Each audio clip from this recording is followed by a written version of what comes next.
com alegria que vemos todas as cadeiras, os assentos tomados, para que nestes instantes aqui, nós reunidos através de uma mensagem tão maravilhosa, possamos fortalecer cada vez mais este ideal de construção do bem em nós próprios.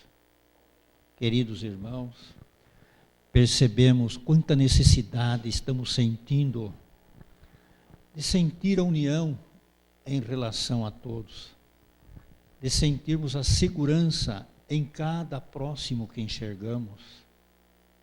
Quanta necessidade temos de encontrar olhos, ouvidos e a boca expressando aquelas verdades que nos conduzam a um bem maior, que são sempre as verdades de Jesus.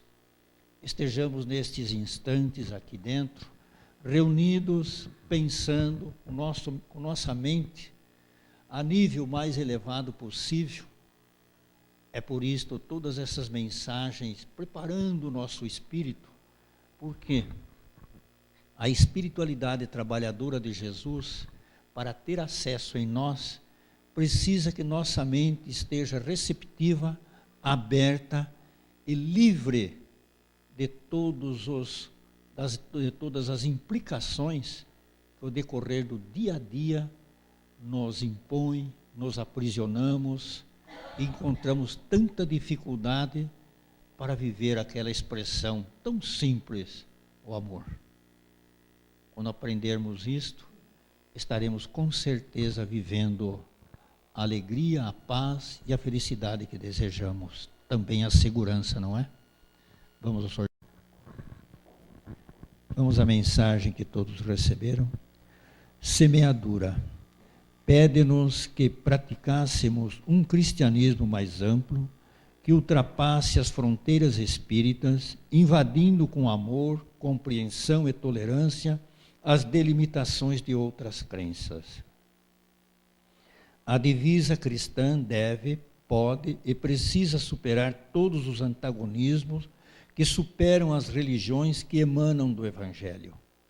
Que importa que a compreensão parta de nós e que maior cota de sacrifício nos caiba?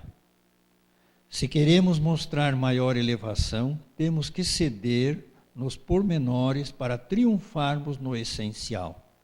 Nossa caminhada para a frente requer harmonia, primeiramente em nosso próprio agrupamento. Pedro Ubaldi. Temos hoje a alegria de receber a exposição da noite, nosso querido irmão Alain de Piracicaba, que sempre nos traz valiosas lembranças dos ensinos de Jesus.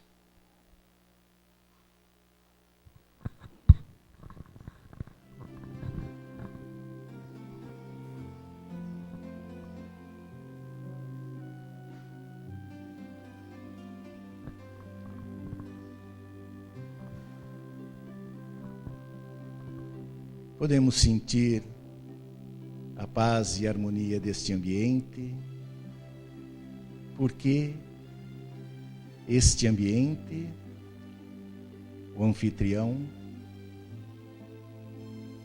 é o nosso irmão maior, Jesus, aguardando sempre a iniciativa, a vontade, a humildade e o respeito de todos nós, aguardando assim que cada um busque no Evangelho, nos teus ensinamentos, o roteiro que dirigir-nos-á a nossa libertação espiritual. E oportunamente concede-nos nessa noite, com certeza, o amparo dos espíritos amigos bondosos desta casa, derramando sobre cada um de nós luzes benditas, de paz, de serenidade, de confiança, segurança, para que assim estejamos receptivos aos esclarecimentos que hoje iremos receber. Mas devemos sempre lembrar a necessidade que devemos ter nas iniciativas que compete a cada um de nós, o pensamento, a palavra, a atitude que edifiquem, que seja útil nas nossas relações com os nossos irmãos. Por isso, Mestre, graças vos damos por esses instantes. Graças vos damos, Senhor, por permitir que estejamos todos reunidos aqui, bem como ao tribuno da noite que vós nos envia, para que assim as tuas palavras se façam simples, mas cheias de amor. Que assim seja, Senhor.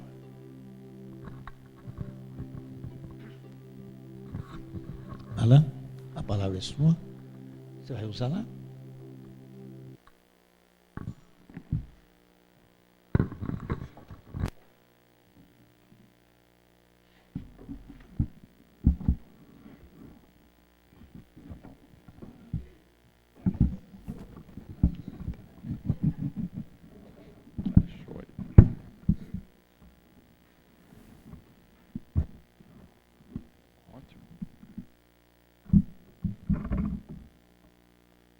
Boa noite a todos.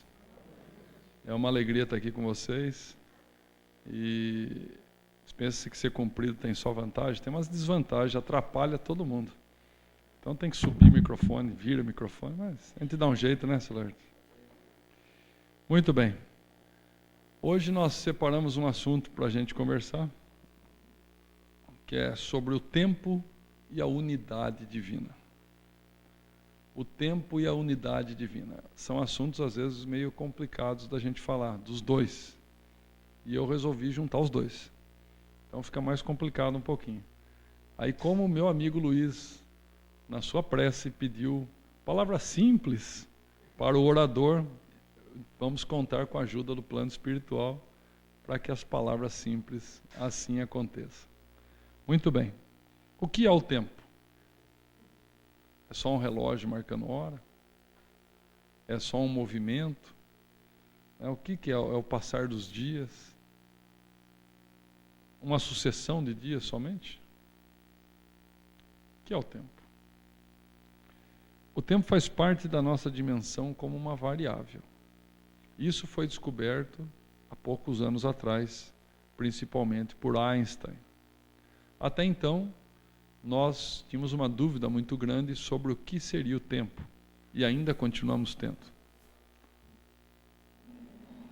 Obrigado. Eu já ia molhar tudo aqui. E continuamos tendo ainda dúvida sobre o tempo. Muitas vezes a gente fala assim, o tempo está passando rápido. A gente não pensa isso às vezes? Ou o tempo está passando devagar.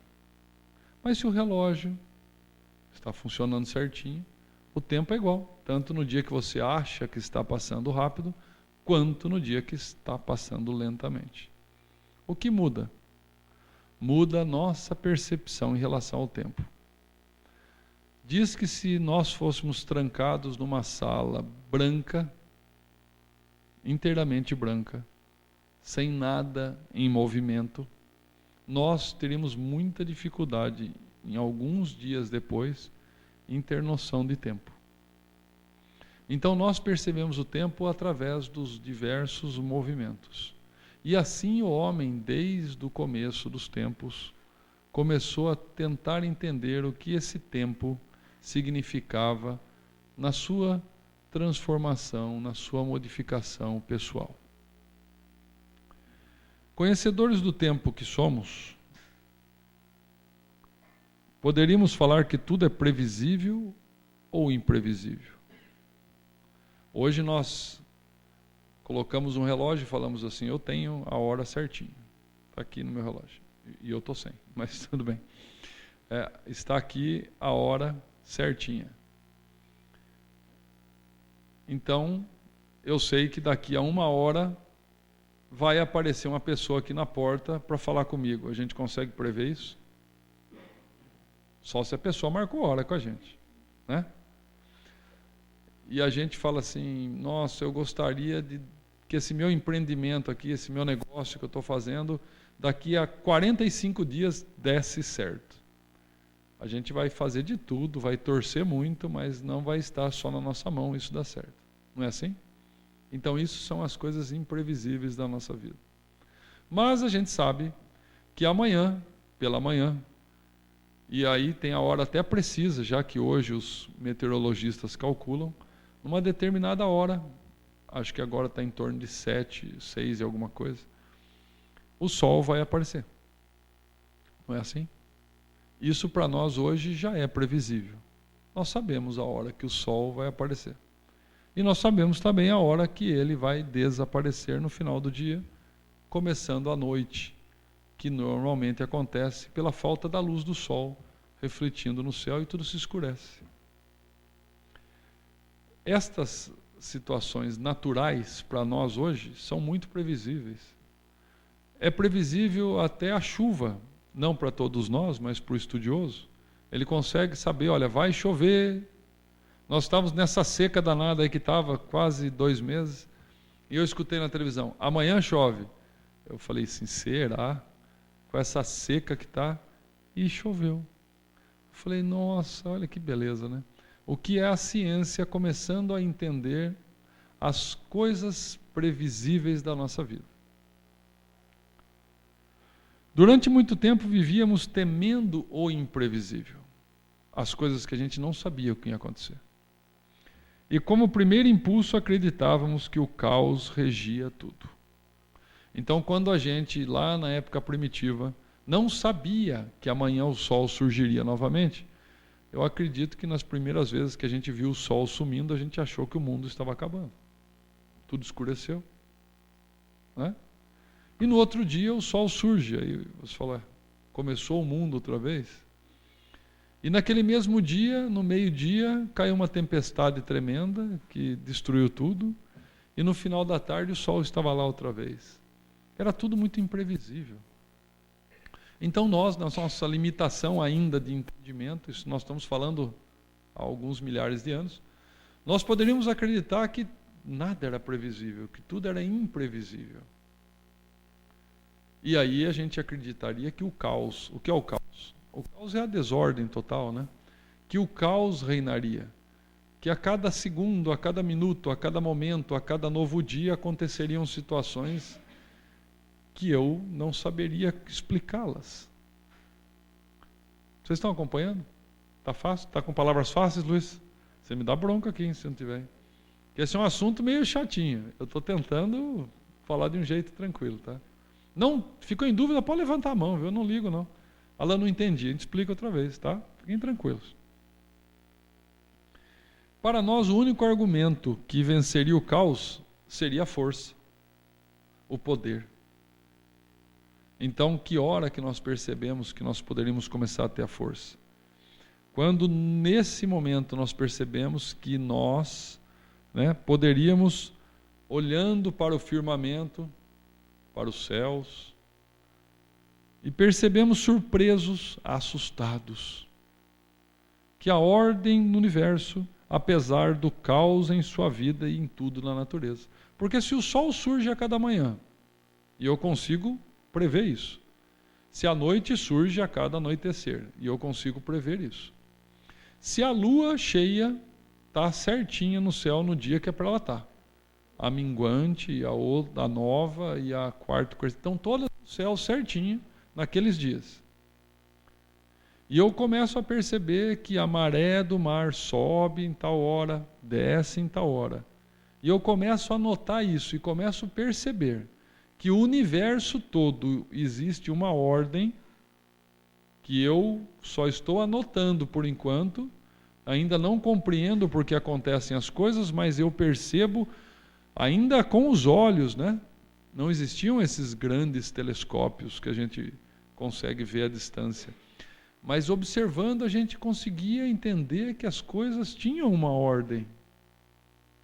Não é assim que a gente foi percebendo? E não é assim até hoje? Eu sei falar para vocês o dia que a lua cheia. Qualquer um daqui sabe. É só olhar no calendário lá, vai estar certinho. Eu sei que dia da semana vai ser dia 27 de abril de 2038. Dá para prever isso. Se essa ordem universal existe, por que em nossa vida esta mesma ordem não existe? Por que as coisas acontecem com a gente de uma maneira, até certo ponto, inexplicável? A gente não sabe o dia que a gente vai encontrar a pessoa que a gente vai casar, por exemplo. Não é algo imprevisto? Pelo menos na maneira da gente observar as coisas. A gente não sabe o dia que a gente vai escutar uma palavra que vai nos transformar. A gente não sabe o dia que a gente pode ainda errar.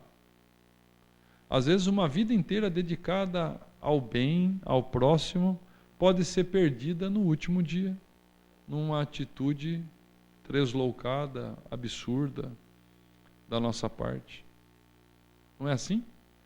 Mas como que Deus concebeu um universo onde tudo é ordenado, onde o sol nasce naquele horário, põe naquele horário, a chuva acontece depois de uma determinada situação, os movimentos da natureza, se eu colocar uma semente no solo, eu posso contar o tempo que vai germinar, eu posso contar o tempo que vai crescer, posso contar o tempo que virá o fruto. Por que nós, criados pelo mesmo Deus, não fazíamos parte desta harmonia? Por que a nossa vida parece que não segue esta ordem universal? Parece que a nossa vida segue num tempo diferente do tempo universal. Parece que a nossa ordem não é a mesma ordem do que é a universal.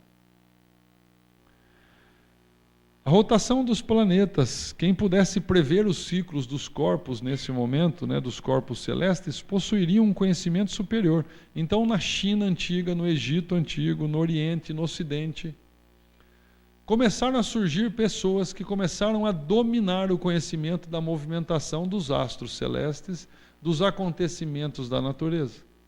E eles, por dominarem, conseguiam ter poder.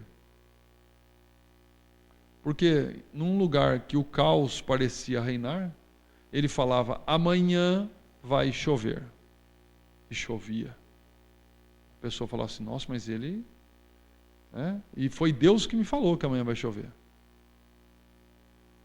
Eles não usavam dessa maneira? Os grandes sacerdotes do passado? Usam até hoje de uma forma assim. Mas vamos falar do passado. Amanhã o sol vai sumir ao meio-dia. Era um eclipse que estava acontecendo ali. E eles conseguiam. Aí o que acontecia? Essas capacidades interpretativas dos objetos, dos sistemas do universo, dos planetas, das constelações, começaram a ser passadas só para algumas pessoas, que eles chamavam de iniciados naquele processo. Por quê? Porque quanto menos pessoas soubessem estas coisas, mais poder elas tinham. Não é assim que era a história? Até hoje tem gente que ainda fica abismada de ver. Outro dia eu vi uma senhora falando, eu não sei como a mocinha sabe falar na televisão que amanhã vai chover. Até hoje tem gente que fica espantada de ver isso. Agora vocês imaginem isso há 3, 4 mil anos atrás.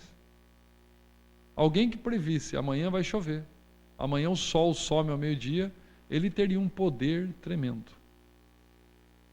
E nesse momento, quando a gente começa a catalogar o tempo, há alguma relação que a gente começa a perceber entre os ciclos celestes e os corpos humanos. O homem percebe a ordem no universo e começa a comparar com os ciclos humanos. Então a gente começa a perceber. Por exemplo, a gravidez é algo fantástico, né? E para nós, lá na época primitiva, devia ser algo mais surpreendente ainda. E aí aquela barriga crescia, daí chegava um determinado momento que a criança nascia, e olha que interessante, e a gente começou a perceber que nós tínhamos ciclos que funcionam perfeitamente em nós. Mais ou menos a gente pode perceber hoje que até os 7 anos de idade nós somos uma criancinha. Parece que alguma coisa acontece com a gente aos 7 anos de idade que a gente muda. Depois, aos 14 anos, nós mudamos outra vez. De um modo geral, é um ciclo que tem esse tempo. Quem aqui já passou dos 14 já sabe o que eu estou falando. Aí quando chega aos 21, nós mudamos outra vez. E aos 28, eu posso assegurar, porque eu também já passei, mudamos novamente. E eu poderia falar ainda aos 35, aos 42, mudamos novamente em determinados ciclos de tempo. Nós nos tornamos diferentes. Por quê? É o tempo que nos transforma? Ou somos nós que aproveitamos o tempo e nos transformamos? É o tempo que está passando e nós estamos deixando ele nos levar e as coisas vão acontecer porque tem uma ordem correta de acontecer? Ou nós podemos acelerar as coisas e interagir com o tempo e acelerar junto com o tempo? O tempo passa mais depressa para nós hoje? Ou mais lento? De que maneira? Se o tempo é um só. Se o ciclo é perfeito e é constante. Como que o tempo passa rápido? Ou como ele passa devagar? Talvez a nossa mente vá muito à frente do tempo e passe rápido o tempo. Talvez a nossa mente esteja muito atrás do tempo e passe lentamente o tempo. Talvez a minha ansiedade que as coisas aconteçam acelera meu tempo. Vocês já viram aquela frase que se você tem que pedir para alguém fazer alguma coisa, pede para alguém muito ocupado, porque daí é a certeza da pessoa fazer. Se você pedir para alguém muito desocupado, ele não vai achar tempo para fazer. Vocês já escutaram isso? E podem ter certeza que é verdade. Para a pessoa que não faz nada, tudo é complicado. Ela nunca tem tempo. Para a pessoa que faz muito, ele sempre acha um tempinho.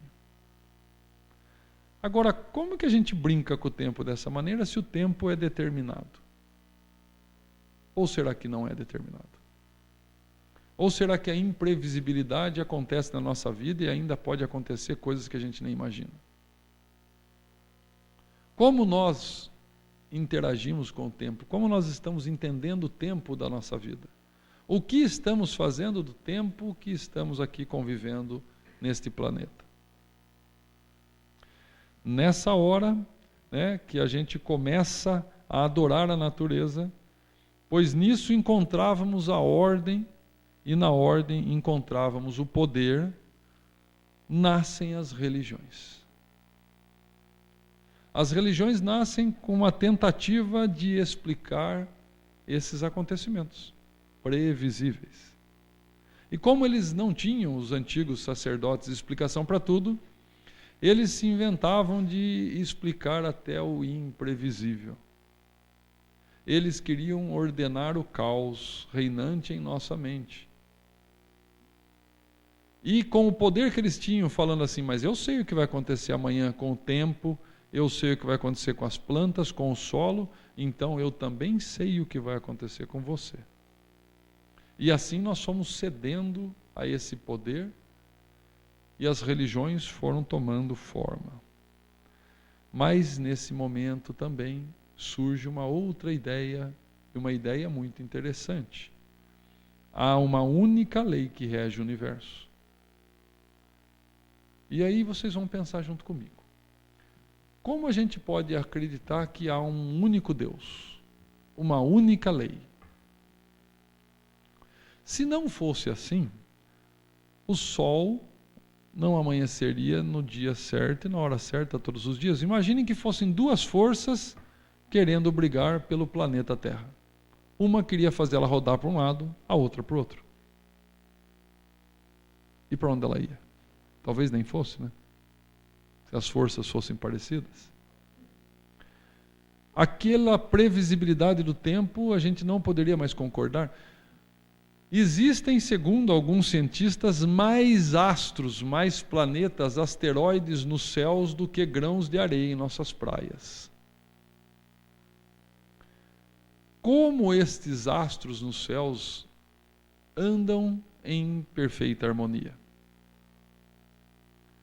Como os planetas não se chocam?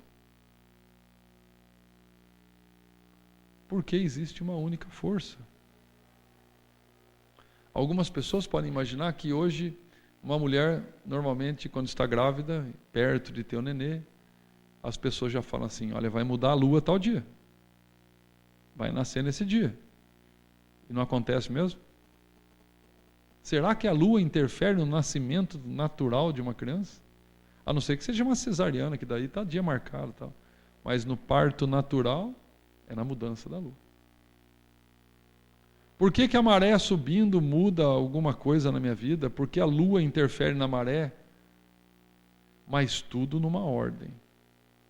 Alguns de nós ainda podem pensar, mas o caos ainda existe, olha lá. Não está tão ordenada as coisas dessa maneira. Cada religião tenta explicar para nós, né, a ordem do universo, o tempo, o caos ou o imprevisível. E aí, finalmente, começamos a nossa palestra, que agora vocês têm mais 2 horas pela frente, se preparem. Era só a introdução até agora, né? Só a introdução. Na Gênesis, capítulo 18, os tempos estão chegados, Kardec nos fala assim, o universo é, ao mesmo tempo, um mecanismo incomensurável, quer dizer, não dá nem para a gente imaginar o tamanho, conduzido por um número não menos incomensurável de inteligências. Um imenso governo onde cada ser inteligente tem sua parte de ação, sob o olhar do soberano mestre, cuja vontade única mantém a unidade por toda parte. Vontade única mantém a unidade. Sob o império dessa vasta potência reguladora, olha que nome para Deus, vasta potência reguladora, tudo se move, tudo funciona numa ordem perfeita. Aquilo que nos parecem perturbações são os movimentos parciais e isolados, que só nos parecem irregulares porque nossa vista é circunscrita. O que é circunscrita? É presa dentro de um círculo, assim, ó. Se pudéssemos abarcar o conjunto, veríamos que tais irregularidades não são senão aparentes e que elas se harmonizam no todo. Quer dizer que a nossa vista é limitada. O que para nós hoje ainda é caos, ainda é imprevisibilidade, é porque nós não entendemos esta vasta potência reguladora ordenando todos nós, como astros que somos, indivíduos que somos, em torno desta divindade. E como nós ainda não aceitamos viver orbitando em torno de Deus, nós nos chocamos muito uns com os outros. Nós ainda somos astros desgovernados. Somos astros que temos muita dificuldade em aceitar essa unidade divina. E Kardec, como terceira revelação que somos, vocês sabem que muito tempo eu escutava no centro assim, o Espiritismo é a terceira revelação. Eu falava assim, papo furado, né? Eu falava assim, isso aí não é terceira revelação. Isso aí está querendo, vamos falar assim, se valorizar, né? Terceira revelação. E eu fui entender há pouco tempo essa história da terceira revelação. O Espiritismo está na natureza. O que Kardec fez? Ele inventou o Espiritismo? Não. Ele apenas catalogou o que ele estava vendo, o que estava acontecendo. Ele apenas percebeu que atrás do movimento de uma mesa tinha uma causa inteligente. E aquela causa conversava com ele. E ele começou a desenvolver perguntas, querendo entender o que era aquela força que movimentava as mesas, e começou a psicografia a funcionar, os médiuns começaram a ser perguntados, que perguntavam aos espíritos, e Kardec, através da generalidade concordante das respostas que ele recebia, ele fez escrever o Livro dos Espíritos, coordenando a manifestação de milhares de espíritos que nos traziam à luz a terceira revelação.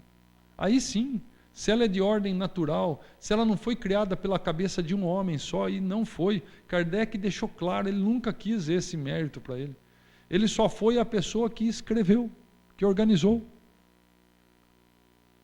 Ele não é o inventor das teorias do Espiritismo. Ele é só um catalogador, ele só escreveu, só colocou no papel. E ele deixava sempre claro que se um dia a ciência provasse qualquer coisa contra o que estava na doutrina espírita, que a gente ficasse com a ciência. Porque ele sabia que a ciência já era o caminho, a ferramenta que nós, seres humanos, utilizamos para entender esse movimento dessa vasta potência reguladora.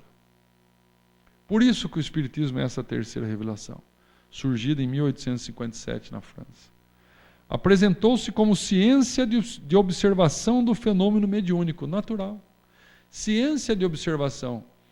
O conhecimento científico, a busca da ciência, quando a gente fala que o Espiritismo é baseado na ciência, é na busca do conhecimento. O homem do campo, ele quer o conhecimento.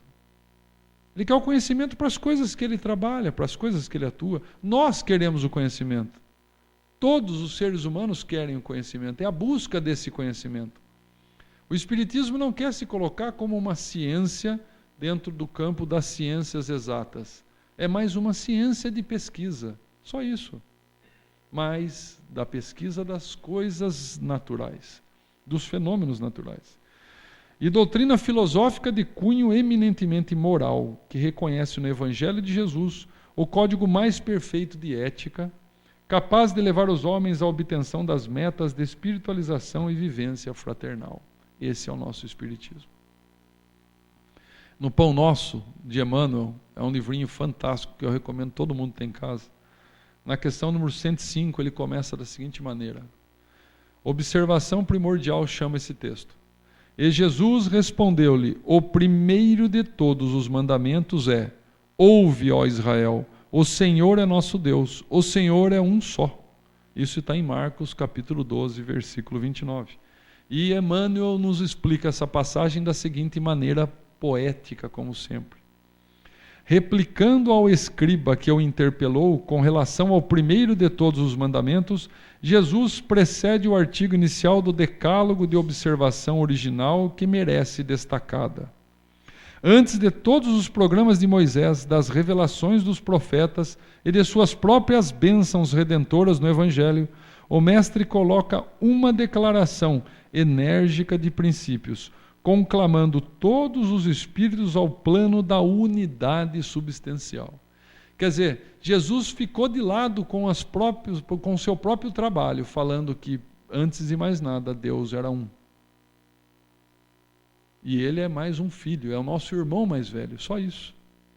Deus é um só. E Emmanuel continua, alicerçando o serviço salvador, que ele mesmo trazia, Jesus, das esferas mais altas, proclama ao Cristo à humanidade que só existe um Senhor Todo-Poderoso, o Pai de infinita misericórdia. Sabia de antemão que muitos homens não aceitariam a verdade, que almas numerosas buscariam escapar às obrigações justas, que surgiriam retardamento, má vontade, indiferença e preguiça em torno da Boa Nova. No entanto, sustentou a unidade divina, a fim de que todos os aprendizes se convencessem de que lhes seria possível envenenar a liberdade própria, criar deuses fictícios, erguer discórdias, trair provisoriamente a lei, estacionar nos caminhos, ensaiar a guerra e a destruição. Contudo, jamais poderiam enganar o plano das verdades eternas, ao qual todos se ajustarão, um dia, na perfeita compreensão de que o Senhor é nosso Deus, o Senhor é um só. Olha que texto de Emmanuel. Agora vem uma pancada para nós. Que ele falou assim, Porque onde estiver o teu tesouro, aí estará também o teu coração. Se o bem mais precioso do teu espírito for o acúmulo de riquezas, tua alma irá orbitar em torno dos bens materiais. Nós estaremos distantes de Deus, orbitando em direção ao dinheiro. E poderíamos falar mais. Poderíamos orbitar em torno do poder. Poderíamos orbitar em torno dos bens materiais, da satisfação irresponsável dos sentidos físicos. Poderíamos escolher orbitar em torno de várias coisas. E escolhemos ainda hoje. E sempre que escolhermos orbitar em torno de algo que não seja Deus, estaremos nos desviando do caminho correto da nossa vida. E toda vez que isso acontecer, eu vou sentir uma certa dificuldade.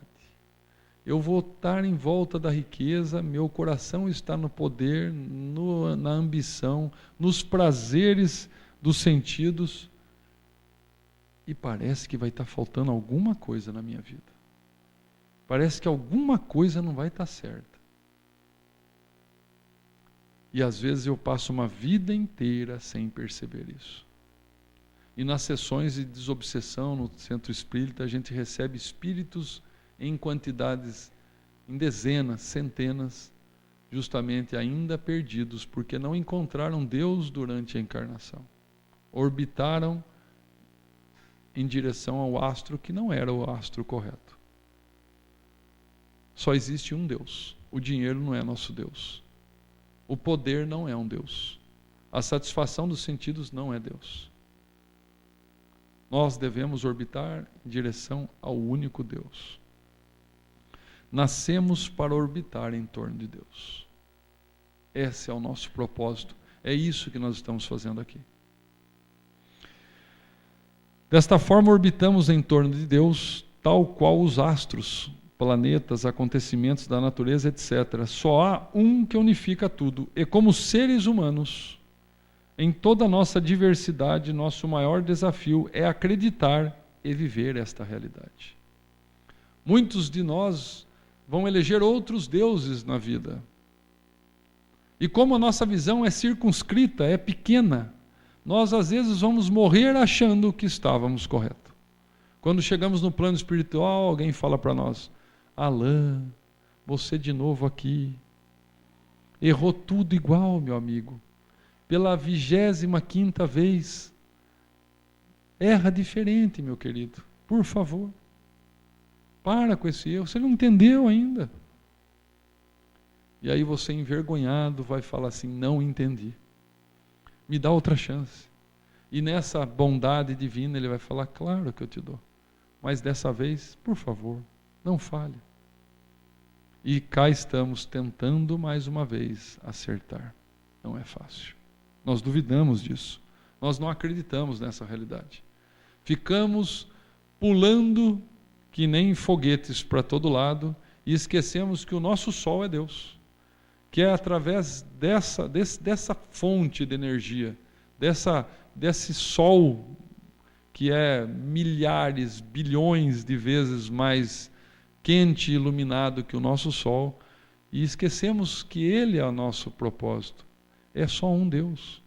É só para Ele que nós estamos aqui. Paulo, apóstolo, a resposta à pergunta 1009 do Livro dos Espíritos, fala assim: gravitar para a unidade divina. Eis o fim da humanidade. Para atingi-lo, 3 coisas são necessárias: a justiça, o amor e a ciência. A ciência aqui como conhecimento, como eu já falei. 3 coisas lhe são opostas e contrárias: a ignorância, o ódio e a injustiça. Justiça, amor, olha que simples. Justiça, amor e conhecimento. Busca pelo conhecimento. Só isso que precisa. E ele continua nessa resposta que é longa. Gostaria que vocês fossem ler. Tem 4 respostas a essa pergunta. Uma delas é de Paulo. Quem é com efeito o culpado? Porque ele vai falando ali, quem é o culpado? é aquele que por um desvio, por um falso movimento da alma, se afasta do objetivo da criação, que consiste no culto harmonioso do belo, do bem, idealizados pelo arquétipo humano, pelo homem-deus, por Jesus Cristo. Esse texto foi escrito em 1858. Jung, que cria teoricamente essa palavra arquétipo. Arquétipo é um modelo. Ele criou só no começo do século XX. Em 1920, alguma coisa. Está lá na obra espírita de Kardec, que nós temos um modelo, que é Jesus. Ele é o nosso modelo. Ele é o homem-deus, é o homem-modelo ideal para a gente seguir. Ele é o modelo, é o nosso irmão mais velho, é aquele que veio para nos mostrar. Tem que ser assim. Nós seremos, Jesus é nós no futuro. Nós seremos tal qual Jesus um dia. Não tal qual Deus. Porque Deus já é perfeito na nossa vida. Ele já está conosco diariamente, Ele já nos perdoa, Ele já nos aceita do jeito que nós somos, Ele nos dá outras chances reencarnatórias. Se a gente pede paciência, Ele dá uma perturbação em volta da gente para a gente desenvolver a paciência. Deus age escancaradamente na nossa vida, é só a gente que não quer ver. E nos manda ainda um modelo divino, um modelo de homem, Jesus. E nós o que fazemos até hoje? Tentamos entender Jesus, mas não seguir Jesus. Não conseguimos viver como Ele viveu. E nesta mesma pergunta ele acaba assim, que é o castigo, a consequência natural derivada desse falso movimento, uma certa soma de dores necessária a desgostá-lo da sua deformidade. Olha que explicação bonita. Desgostar da deformidade que você gerou em você. Pela experimentação do sofrimento. O castigo é o aguilhão que estimula a alma pela amargura a se dobrar sobre si mesma e a buscar o porto de salvação. O castigo só tem por fim a reabilitação, a redenção. O bem, essência do Criador, com o mal, essência da criatura.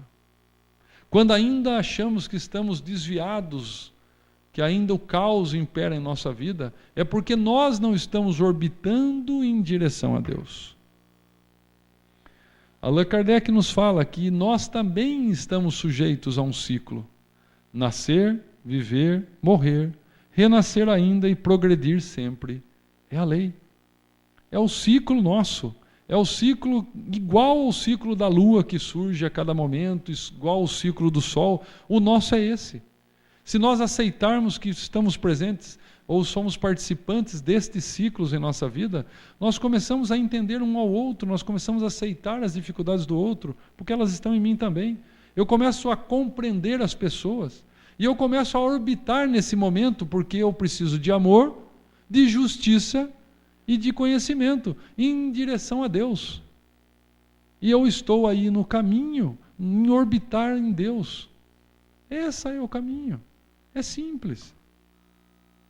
Emmanuel ainda nos fala que o reino de Deus está próximo. Sim, mas antes de tudo em nossa capacidade de construí-lo por dentro de nós, através do céu que possamos oferecer à alma do próximo. Olha que frase maravilhosa essa.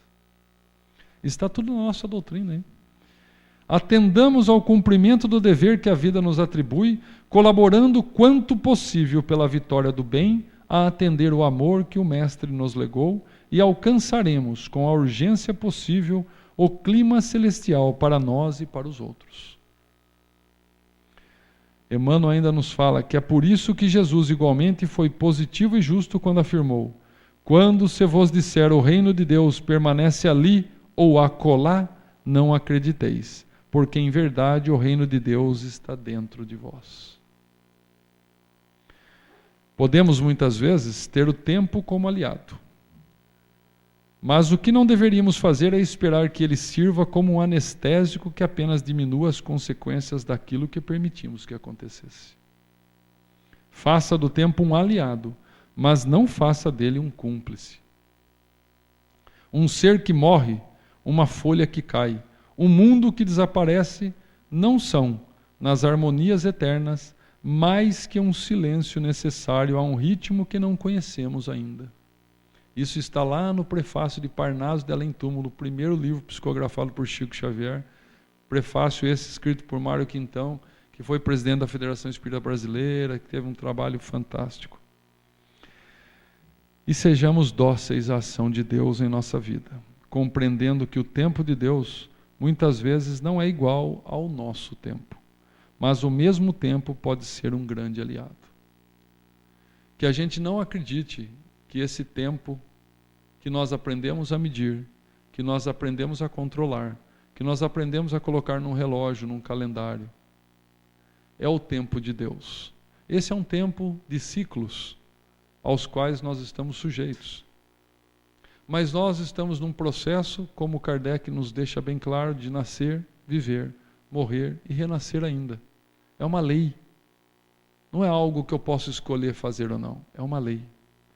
E como lei, e pertencendo a este ciclo que eu pertenço, que eu possa usar o meu tempo em benefício do próximo, amando o meu semelhante.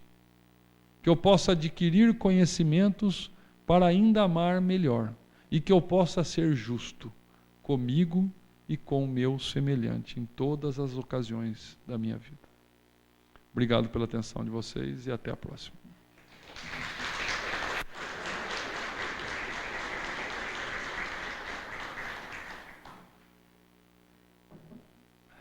Nós que temos que agradecer ao Alain, né? Por nos conscientizar tão bem sobre esta questão do tempo e da nossa própria vida. Quando é que nós pensamos ou refletimos um minuto o que estamos fazendo com o tempo? E saber que tudo o que o Alain expôs é no sentido de nos conduzirmos o mais direto a este Deus, a este Jesus que nos ama, que nos ensinou, que continua nos ensinando e nos amparando. E em suas expressões disse ele: aquele que quiser vir após mim, tome sua cruz e siga-me. Qual o sentido desta expressão de Jesus? Seja você, mas mesmo sendo você, siga-me, porque não temos outro caminho. Queiramos ou não, muitas das vezes nos desviamos para nos distanciar de Jesus, mas não temos outro caminho a não ser segui-lo. E para segui-lo é tomar essas consciências, como na expressão do Alain, de conhecermos e perguntarmos para nós próprios: por que será que eu vivo? Qual a razão? Já fizeram esta pergunta a si mesmo? Por que é que eu vivo? Qual o sentido do Pai Divino nos criar? Quando indagarmos um pouquinho sobre estas realidades, começaremos a penetrar nestes valores sobre esta ciência divina que nos oferece tudo. Alain, nossos agradecimentos por tanto realismo na sua expressão, onde só temos a ganhar com isso. Que o Cristo dê a você sempre bastante coragem, ânimo, porque é uma pessoa tão ativa que, se ele ficar aqui mais tempo do que na própria palestra, só dizendo o que ele faz, o tempo não é suficiente. De tanto ocupado que ele é com tantas coisas, e nunca deixa de cumprir este dever para com a própria vida, relacionado à doutrina espírita. Mais uma vez, nossa gratidão, Alain. Marlene, encerra.